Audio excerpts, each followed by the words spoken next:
নমস্কার বন্ধুরা, সই মনের কথা কইয়ের ব্লগে আপনাদের স্বাগতম। আমি সাউথ ইন্ডিয়ান স্টাইলে রাসাম করে দেখাবো।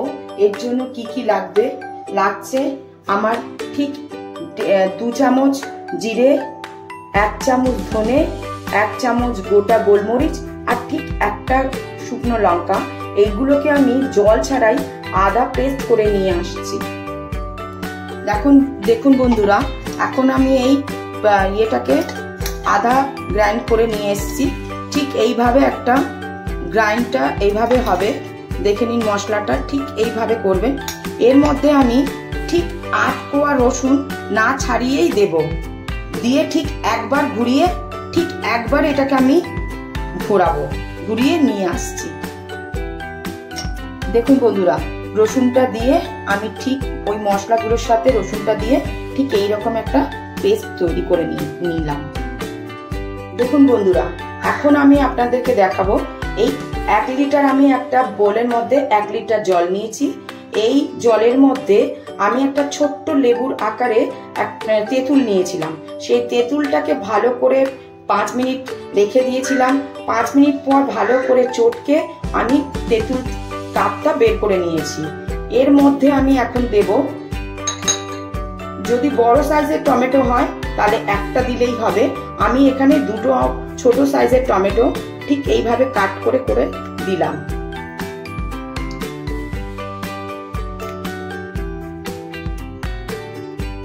এর মধ্যে দেব আমি কয়েকটা কারি পাতা।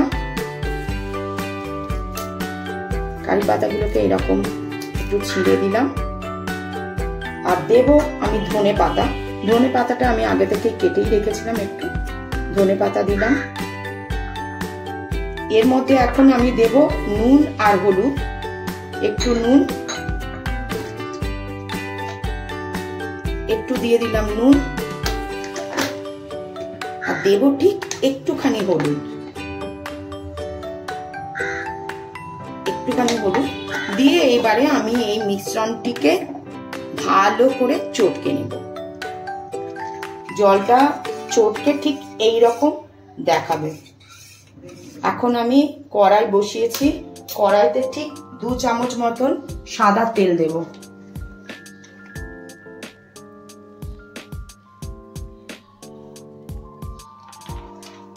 এবারে গরম হয়ে গেছে, আমি সর্ষে আর শুকনো লঙ্কা ফোড়নটা এর মধ্যে দিয়ে দিলাম। একটু নেড়ে চেড়ে এর মধ্যে আমি দেব চেরা কাঁচা লঙ্কা। 2টো কাঁচা লঙ্কাকে আমি চিড়ে রেখেছিলাম, দিয়ে দেবো। এর উপরে আমি দেবো কারি পাতা।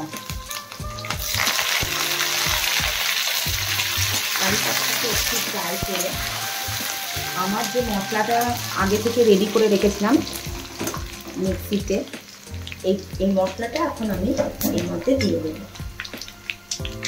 দেখুন বন্ধুরা, আমি যে ইয়েটা মিক্সিতে গুঁড়িয়ে নিয়ে এসেছি মশলাগুলোকে, ওটাকে এখন আমি এর মধ্যে দিয়ে দেবো।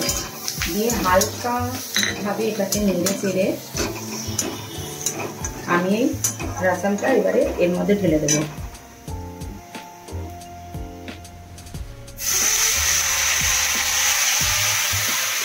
খেয়াল রাখবেন, এরপর আপনি ফ্লেমটা একদম সিম করে দেবেন, যাতে ফোটে না ফোটে। রাসাম কিন্তু কখনো ফোটাতে নেই। রাসাম অনেকেই ভুল করেন, এখানে রাসামটাকে ফুটিয়ে দেন। এখানে আমরা কিন্তু ফোটাবো না, আর জাস্ট একটু বাবেলস উঠবে তখনই আমরা অফ করে দেবো। সেটা আমি দেখাবো একদম লো ফ্লেমে। এখন আমি একে রান্না হতে দেবো একটুখানি। আর এর উপরে এখন আমি দেব একটুখানি হিং।